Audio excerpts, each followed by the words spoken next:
আদালতে বিচারাধীন থাকার পর প্রায় 17 বছর পরে চিকিৎসকদের পক্ষে একটি বিজ্ঞ আদালত কর্তৃক রায় এসেছে।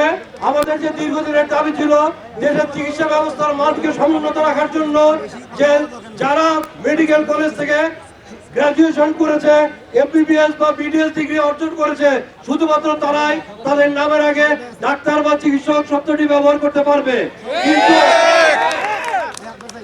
কিন্তু এই বিষয়টির উপরে বিভিন্ন ধরনের পল্লী চিকিৎসক বা নার্স বা স্বল্প সময়ের ডিপ্লোমা ডিগ্রিধারী অনেকেই ডাক্তার নাম ব্যবহার করে চিকিৎসা ব্যবস্থাকে সুস্থ চিকিৎসা ব্যবস্থা যেন আমাদের দেশের রোগীরা না পায়, এই ব্যাপারে তারা বাধাগ্রস্ত করেছে।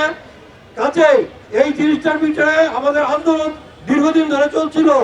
কারণ সাধারণ লোকজন যে কোনো কিছুতে যদি পল্লী চিকিৎসক বা স্যাকমো বা ম্যাটসের কারো হাতে কোনো রোগীর চিকিৎসার কোনো ভুল চিকিৎসা হয় বা অপচিকিৎসা হয়, বিভিন্ন মিডিয়াতে আপনারাই নিউজ করেন যে চিকিৎসার ভুলের কারণে বা চিকিৎসকের অবহেলার কারণে রোগীর মৃত্যু হয়েছে।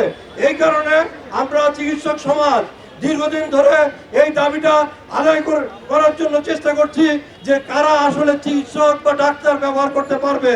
শুধুমাত্র যারা পৃথিবীর বিভিন্ন দেশেও চিকিৎসক বা ডাক্তার ব্যবহার করতে পারে শুধুমাত্র তারাই যারা মেডিকেল গ্রাজুয়েশন ডিগ্রি অর্জন করেছে, এমবিবিএস বা বিডিএস ডিগ্রি অর্জন করেছে তাদের।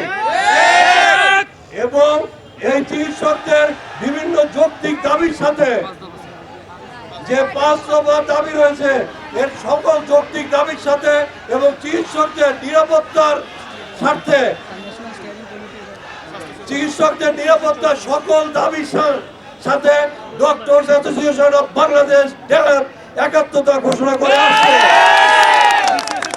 রায় হওয়ার পর আমরা ডিসিশন নিব যে যদি রায় আমাদের বিপক্ষে চলে যায়, এরপর আমরা রায় হওয়ার পর ডিসিশন নিয়ে পরবর্তী আমাদের কর্মসূচি কি হবে। এর এটা আমরা অবশ্যই মহামান্য আদালত রাষ্ট্রের কাছ থেকে আশা করতেছি। কারণ একটা রাষ্ট্রে কারা ডাক্তার এটা সারা বিশ্বের স্বীকৃত। এটা আমাদের দাবিটা ন্যায়ের পক্ষে। যারা বিডিএস এবং এমবিবিএস শুধু তারাই ডাক্তার পদবি ইউজ করতে পারবে, এটা সারা বিশ্বে WHO স্বীকৃত। এটা না বলার কিছু নাই। যারা এসএসসি পাস করে 4 বছরের একটা কোর্স করে 73টি ড্রাগ লেখার শর্ত মেনে মেডিকেল অ্যাসিস্ট্যান্ট, তারা নিজেরাও জানে ভর্তি হওয়ার আগে যে তারা মেডিকেল অ্যাসিস্ট্যান্ট হবে, এবং মেডিকেল অ্যাসিস্ট্যান্ট হওয়ার পরেও তারা কিভাবে দাবি করে যে তারা ডাক্তার, এটা কোনোভাবেই কাম্য না।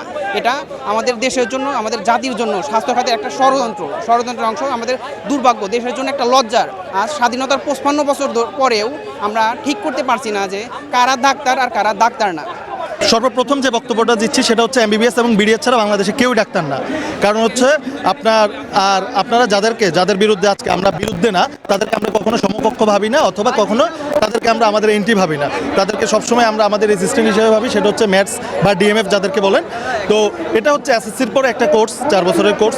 তো ন্যূনতম সায়েন্সের যে জ্ঞানটা, বিজ্ঞান বিভাগের যে জ্ঞানটুকু, সেটা অর্জনের জন্য আপনাকে আপনাকে এইচএসসি অথবা উচ্চ মাধ্যমিকের যে গণ্ডিটুকু পার হইতে হবে সায়েন্স থেকে।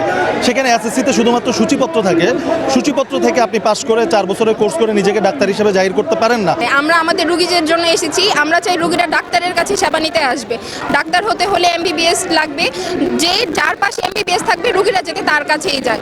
আর যাদের পাশে এমবিবিএস নাই, যে ডিএমএফ তারপর মেডস, ওরা হচ্ছে ডাক্তারের সহকারী, অ্যাসিস্ট্যান্ট বলা হয় ওদেরকে, তারা অ্যাসিস্ট্যান্ট হিসেবেই থাকবে। তাদের এই আন্দোলন কতক্ষণ পর্যন্ত থাকবে? রায়ের পর্যন্ত থাকবে। রায় যদি আমাদের পক্ষে থাকে তাহলে আমরা হচ্ছে গিয়ে সবকিছু আবার নর্মাল হয়ে যাবে, আর যদি রায় আমাদের পক্ষে না থাকে তাহলে আমাদের অবস্থান আরও কঠোর হবে। এ বিষয়ে হচ্ছে গিয়ে ধরেন দেখা যায় এসএসসি বা এইচএসসি করে ওরা হচ্ছে diploma in medical science faculty, এটা করে হচ্ছে গিয়ে ওরা ডাক্তার পদবি যাচ্ছে। সেখানে আমরা 5 বছর এমবিবিএস বিডিএস করে আমরা আর্ন করছি। এখন দেখা যাচ্ছে ওদের মেইন বক্তব্য হচ্ছে ওরা পল্লী পর্যায়ে চিকিৎসা সেবা দিচ্ছে, কিন্তু দেখা যাচ্ছে ওরা যখন চিকিৎসা সেবা দিচ্ছে তখন একটা পেশেন্টকে ওরা ট্রিট করতে করতে 5 বছরের 1 বছরের পড়াশোনা কোনোভাবেই সেম না। তো ওরা ওদের যতটুকু নলেজ কাজ করে ততটুকু দিয়ে পেশেন্টের অবস্থা আরও খারাপ করে দিচ্ছে, পরে আমাদের কাছে পাঠাচ্ছে।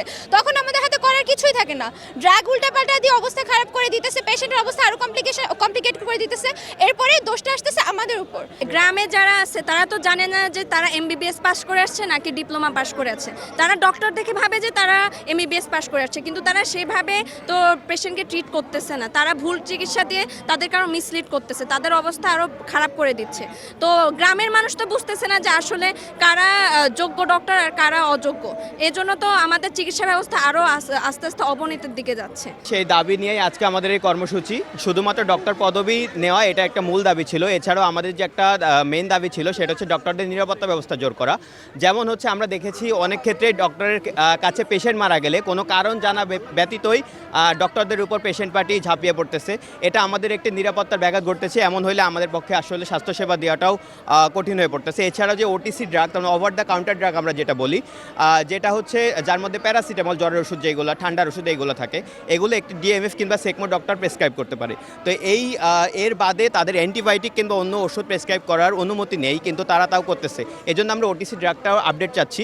আর হচ্ছে অবিলম্বে আমাদের যে হচ্ছে 10,000 ডক্টর নিয়োগ দেওয়ার কথা হচ্ছে, এবং যে বিসিএসে আমাদের আগে চাকরির বয়স ছিল 32 বছর পর্যন্ত, এখন সবার জন্য 32 বছর করা হয়েছে। সেহেতু আমরা যেহেতু 6 বছর পড়ার পর আমাদের গ্র্যাজুয়েশনটা কমপ্লিট হয়, অন্য ক্ষেত্রে দেখা যায় যে 5 বছর এবং 4 বছরের গ্র্যাজুয়েশন কমপ্লিট হয়। সেক্ষেত্রে আমরা চাচ্ছি আমাদের বয়সসীমা যেমন আগের সবার থেকে 2 বছর বেশি ছিল, সেটা হচ্ছে আবার করা হোক আর কি। তার মানে আমাদের এখন যেহেতু বয়সসীমা 32, এখন আমাদের জন্য 34 করা হোক। শুধুমাত্র এমবিবিএস এবং বিডিএস ডিগ্রিধারী যারা অর্থাৎ যারা চিকিৎসক এবং দন্ত চিকিৎসক, এরা এবং তদূর্ধ্ব উচ্চতর ডিগ্রিধারী যারা, তারাই শুধুমাত্র চিকিৎসা সেবা দিতে পারবে, নামের আগে চিকিৎসক লিখতে পারবে।